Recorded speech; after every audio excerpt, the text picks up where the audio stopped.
Hello, everybody, and welcome to episode 39 of Why Would You Show Me This? I am Will, I'm Dani. and for this episode, I got to show Dani one of my favorite early films from the 1930s, 1931 to be exact. Yep. And that is Fritz Lang's M, Mm-hmm. which, if you love classic film, I believe you know this, but I will read the synopsis on the back of the Criterion DVD here.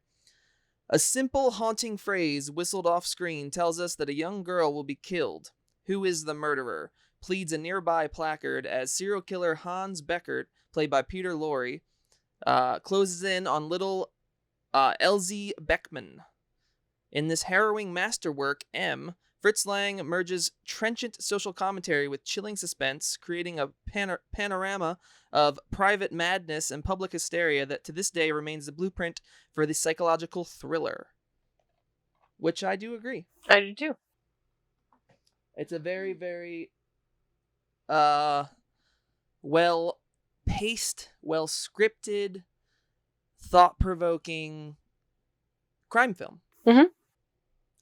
What did you think about it? I liked it a lot. Yeah. It didn't take me long to realize that I probably was going to like the whole thing. So With your penchant for true crime, I think once we started to get into it, I was like, oh yeah, Dani's gonna like this. yeah. We talked about how, and I think I kind of glommed on it earlier on in the film that the murder is part of the plot, but it really isn't the most important thing that you're focusing on in the movie. Yeah, it's really pretty much everything else that is happening around the murder. Mm-hmm. It's how everybody's reacting to it, basically, how everybody's dealing with it, and what they feel should be done and that kind of thing. Yeah. So yeah. Yeah, it has a lot to say on the justice system, Mm-hmm. and it gets into some definitely I guess taboo things about pedophilia. Yeah, it does. Which I really like that Fritz Lang went there. Mm-hmm. Because most people, they talk about that and it's like, kill him, get him off the earth. Yeah. This film poses some questions as opposed to just kill them and get them off the earth. Mm-hmm. What was a theme or something in the film that you really connected with or that you really liked? I don't know. I can't help but notice a lot of the shots that he takes. He's just, his cinematography is always fantastic. It is really good. The only other film I've seen by him is Metropolis, which is good, and this is obviously very different from that. I like the themes of because in this, the police obviously are looking for the murderer. There's been at least, I guess they say, 8 victims, which is obviously a lot. And everybody's on edge. The police are looking for him, and at one point, even the mob that operates within the city starts to try and hunt him down as well, because since there are police everywhere kind of patrolling, they're obviously not able to do what they would normally do crime-wise, so they get together and make a plan to catch him themselves so that they can get back to their business. Not because he's like murdering children, but because it's interfering with their business. I do feel that it's a little bit of each. Yeah. Especially with the end scene with some of the women.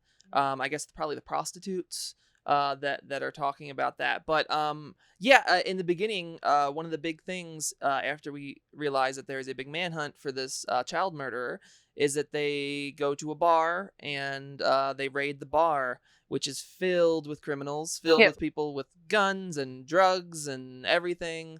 So that really starts it off. It really shows that this murderer is just messing up everything. Everything. The thing that we both liked, I think, was their scenes. A scene, I don't know if you want to call it that, but it switches back and forth between the mob talking about their plan and the police talking about their plan, which obviously is to kind of infer that they are similar. Yeah, that they're similar, that they are both trying to... I mean, you could take that it's to show that they're similar. Yeah.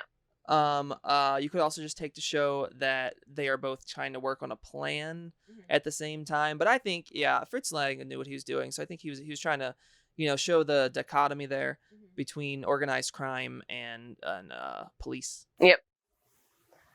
I was a little worried that they were going to pin this on somebody that didn't do it. Yes. So this film, I said it earlier, but I just want to say the pace of this film is wonderful. You never feel bored. Everything is just working together, getting you to the end of the movie. I never at any point felt like it was dragging. No, it doesn't drag at all, and it's at its most. We watched the Criterion DVD that came out a while ago. I don't think there's been a longer cut since. I may be wrong, but this is an hour and 9 minutes. I'm sorry, 109 minutes. And as far as I know, this is the longest cut that exists. I know there's some footage that either was deleted or has not been found. Yep. But at this 109 minutes, 109 minutes, it's brisk. It feels nothing is in there that shouldn't be. It just. You don't feel the time. I was also in the beginning, I wasn't sure if this is going to be a movie where they show who it is who's doing everything, or if it's one of those things where it was just going to leave you guessing and then the end would come and you would still not know. But you do find out who is doing everything. Yeah, and it's like in the middle of the film. Yeah, it is. It's not like an end reveal or anything like that. It's really it's not meant to sting you like that. That's not the focus. That's not what he's trying to say with this. I really like the guy who plays the killer, Peter Lorre. Yeah, he's very interesting looking. I do feel if he didn't, I don't know if they had awards back then. I imagine they did, and if he didn't win an award for this performance, I don't really know who would. Yeah, his end speech is fantastic. It's great. When I first watched this movie, it's just I was just entranced. His performance is great, and it needs to be great because you need to actually listen to this child murderer who is trying to plead and say, look, there's something wrong with me, and it's something I can't control. I don't want to be doing this. I would not do it if I could. But he must. But he must. That's what he says. Yes, he says that he must kill. And specifically must kill little girls.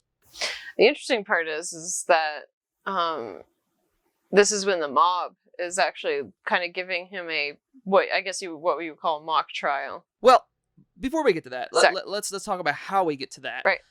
So we find out there's the killer. The mob gets involved, and the mob comes up with the plan that who could watch over the murderer and him not be aware of who they are, and they decide the best thing to do would be the homeless people, the beggars, so, as they say. So they hire them. I imagine they do pay them. Yeah, they did. Once they said that, they did show a shot of one of the people with like a bunch of like cigarette butts and stuff. But hire them to find him, and they do. And the most infamous thing, which on the poster back here, they stamp the M on the back of his jacket, which allows them to track him. But then he finds out, and he is cornered in a I guess it's a coal. Yeah, it's a coal mine. It's just a building. There's some coal, and I believe there's a safe. There's some sort of bank. There's an attic with storage, which he of course is found up in the attic after a while. And then we get him into this area where he's being interrogated by the mob. And meanwhile, while this is going on, the police have also pretty much identified who he is. So they both are kind of working at the same pace, the police and the mob. But the police don't know that he has been caught by the mob. until a little bit later. Until a little bit later. Yes. But really, I mean, the movie is fantastic. There's great scenes. There's great cinematography. But really, I think what most people talk about is the end of this movie. Yeah, definitely. Which I would really like to talk about because, as I said, I think it's very, very thought provoking. What are some of your thoughts on the last scene of the film, the last big scene? It's obviously a scene that's supposed to make you think about different sides of different things. Obviously, there's a lot of like mob mentality going on because they don't. Even when he pleads his case, even after the fact, I don't feel like they try to understand where he's trying to come from. No. So luckily, he does have counsel that they've provided for him, which the counsel comes in after this big speech saying that he must kill people and talks about how since he cannot control his compulsions, that he is not responsible for said compulsions. Well, he is responsible. He just shouldn't be killed. He should be put into a mental institution. The state should try to cure him. Well, and that was a good point that the rest of the people had was, so he gets put in an asylum, and then what happens if he gets deemed fit to leave and cured and all that stuff, and then goes right back out and starts killing. Yeah, which, I mean, this is a subject that has no right or wrong, I don't think. I think both sides have something to think about and have merit to them. I remember his attorney or legal counsel, whatever you want to call it, does say he's sick and therefore we shouldn't kill him. Yes. We should help him instead. So there's also that argument, which, a lot of people either agree with or they don't. Yeah, you're pretty much one side or the other. And most don't agree. So even then, when he was trying to make the case for him, they still didn't want to hear it. Yeah. And, I mean, if you haven't seen the movie, we're going to say how it ends right now, so you can skip this. It basically, before they do anything, they're about to kill him, the cops come in and they stop it. And the last line of the movie is basically a plea for parents to watch your children, to know where your children are, and make sure that you are doing your part so they are not taken. Exactly. Which is, I think needs to be said, especially, so I'm not a parent, but some parents tend to just, do their own thing. Well, like I said, I think I mentioned this earlier to you today when I went somewhere and saw a sign that literally said, "Do not leave your children or your dogs in the hot car." And I just, when I see signs like that, it just makes me upset because I'm like, I can't believe that that's something that people have to be reminded of, to not do. People are very absent-minded. I mean, sometimes, especially when they're going to places to get things. Mm-hmm. But I really like, just to get back to what this says, I really like that this is a subject that is brought up with this film, because it's a thing that you hear about often. You like a lot of true crime, and I think it is. I mean, pedophilia kind of is a sickness, and it is a compulsion to do something that is bad.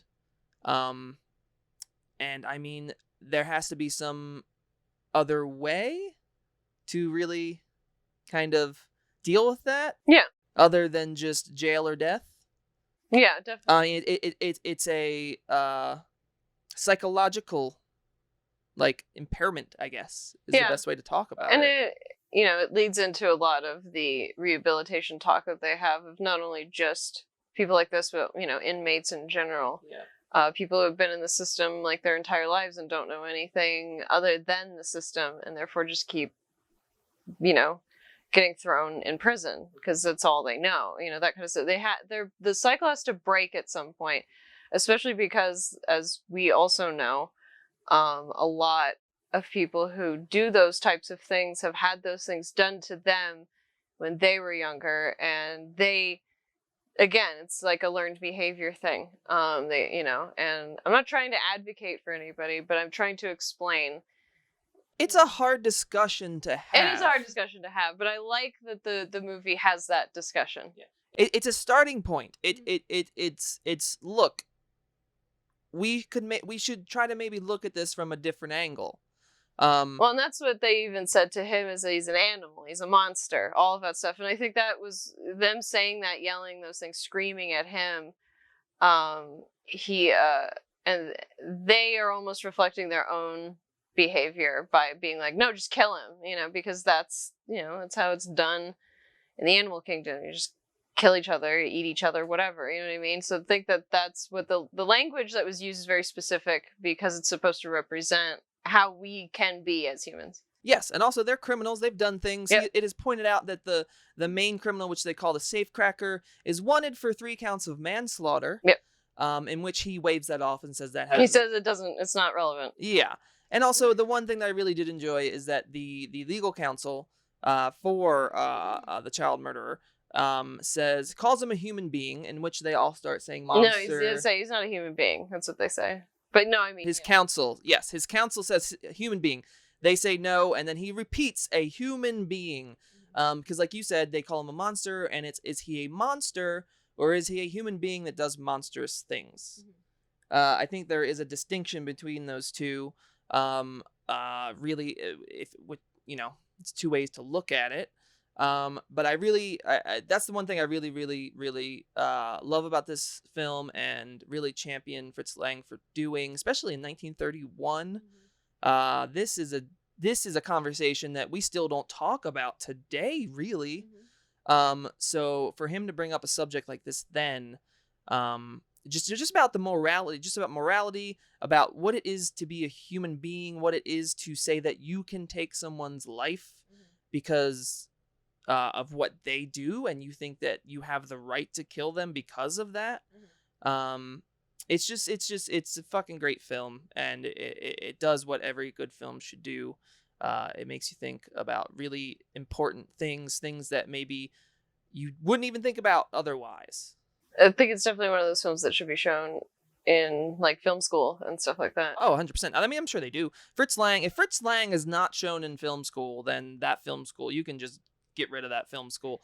If you don't talk about M or Metropolis, Fritz Lang is a director that needs to be talked about, because you watch his films and the technique, a lot of the technique is like it's very modern, and he was doing it back then. Yep. So yeah. If you don't know anything about Fritz Lang, watch all the Fritz Lang movies you can find. Watch all of the stuff. I would start with Emma Metropolis and work your way back. I agree. Yes. Is there anything else that you would like to say about the film? Anything that it made you feel or think about? No, I was just really impressed by a lot of the shots. Like when they corner him. I mean, not cornering him in where he hides, but in the street where all of the beggars are whistling to each other to make sure that they don't let him get away. They keep eyes on him and stuff. And that faraway shot that they have is really excellent. The one that's down on yeah, that's probably, if not my favorite, one of my favorite shots of the film. And one of my other favorites that you also pointed out as well is when we're coming in on a like storefront window and actually managed to go through that window in the same shot, which is really neat. Well, that's the one thing. So it starts with the beggars. So we're after they do their plan with the beggars, and the camera just goes throughout this restaurant or cafe, whatever, and it's all one shot, and then it goes up to the wall and it goes past this menu and it just shows the wall, and then that wall turns into the wall of an outside building, and then we go in through the window. It's a very, very great shot. There is the smallest, tiniest hiccup, which kind of sucks, but you know what he was going for. It's still great. I really love that shot. One of my absolute favorite 2 shots of the movie, because it tells you so much without even really having to do anything, is the beginning of the film where he picks up Elsie, and they're walking along, and then all of a sudden they go back to like the mom, and she's like, where's Elsie, and then it just cuts to a shot of the ball that Elsie had just rolling down some grass. And then it cuts to another shot of the balloon that she had just going away in the wind up near the power lines. And it's just powerful. It's just like, you know exactly what those shots mean. Nothing else needs to be said. Your hand doesn't need to be held, as you have said about films and what you don't like about in some films. It's just great storytelling, great visual storytelling. There was another shot that I really liked that included that, where it's because the mom's setting up, it looks like for dinner or something like that for the kid, and there's a shot of the empty chair with the plate and the setup and all of that stuff. Which that's the third one. That's right before the other two. And that one I really like, because that one is just like, obviously it's showing that will be empty forever now. Yeah. So. All right. So, what would you rate the film? 10. I don't know what else you would rate it. Yeah, another 10. 2 10s here. I mean, it's if you don't like this movie, I would say either you are a young person with a short attention span, or you don't like movies, or your defense is that you can't stand black and white movies, or you can't stand subtitles. Which none of them are a good defense. No, none of them. Not a single one of them. Good film's a good film. Doesn't matter when it was made. Doesn't matter what language it was in. Doesn't matter what it looks like. It's worthy of your attention. I agree. Yes. So yeah, Fritz Lang's 1931. Find it, watch it. You should watch it. You should watch it. It's probably available a lot of different places. Shout out to Canopy. Yeah, shout out. Which is a very wonderful streaming service. If you have a library card, you have a streaming service filled with a bunch of important films. So if you are looking for a good streaming service that's completely free, go to canopy.com, get out your library card, and put it in. That is not an ad. That is just... That's just something we like. I love Canopy. It's wonderful. It's filled with important films that everyone should see if you are a lover of film. It's true. I agree. Yes. So thank you for listening, guys. We are closing in on 40 episodes. Yep. And then our next milestone will be 52, which will be a year of doing this podcast every week. Yep. Which is pretty crazy. It is. I won't lie. It's doing this every week is it's a little time consuming. It is time consuming. And it is it's been a little tough here and there. But I'm very proud that we are almost about to be hitting that mark. Me too. I'm excited to see what you pick for next week. I don't know what it is. I know you have lots of stuff. There's one I don't want you to do. But I hope it's one that I will really like. Yeah. We'll see. Yes, we shall see. We'll see. We shall see. So guys, tonight we will have our stream as normal. What is it? We do it at 5, right? No, we do it at 6. It's your stream. It'll be either 8 p.m. or 9 p.m. Eastern tonight. I'm thinking probably more towards 8, a little earlier for everybody on the East Coast. Got to pick a story for that. Yep. And I think I'll be playing a certain game that somebody's been wanting me to play. Oh, good. So please come out for that. We are also doing the last stream with Dani on Saturday before she goes to her job on Saturday nights for a month and a half. Yeah, just about. Yeah. What is the movie that did you pick one for your last stream that you really wanted to do? No, we will get to that. We will find one. It's going to be a special one. I mean, this one was the past one, Nothing But Trouble, which was very fun. Another one that Dani and I both love a lot. But we have to pick another one that we both really, really, really love. Yes. I'm sure we won't have trouble doing that. Yeah, I'm sure as well. So yeah, guys, thanks for hanging out with us. Please come join us tonight if you want to watch some games and hear a scary story or two. Otherwise, join us on Saturday.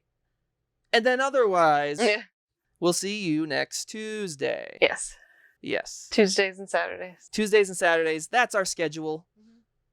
Come hang out with us. We like it. We have fun with you guys. Yeah. Hopefully you have fun with us. Hopefully. Hopefully. But thank you, as I said a million other times before. We will see you guys soon. Have a good night. Enjoy yourselves. Enjoy some movies. We'll see you later. Bye, everybody. Bye, guys.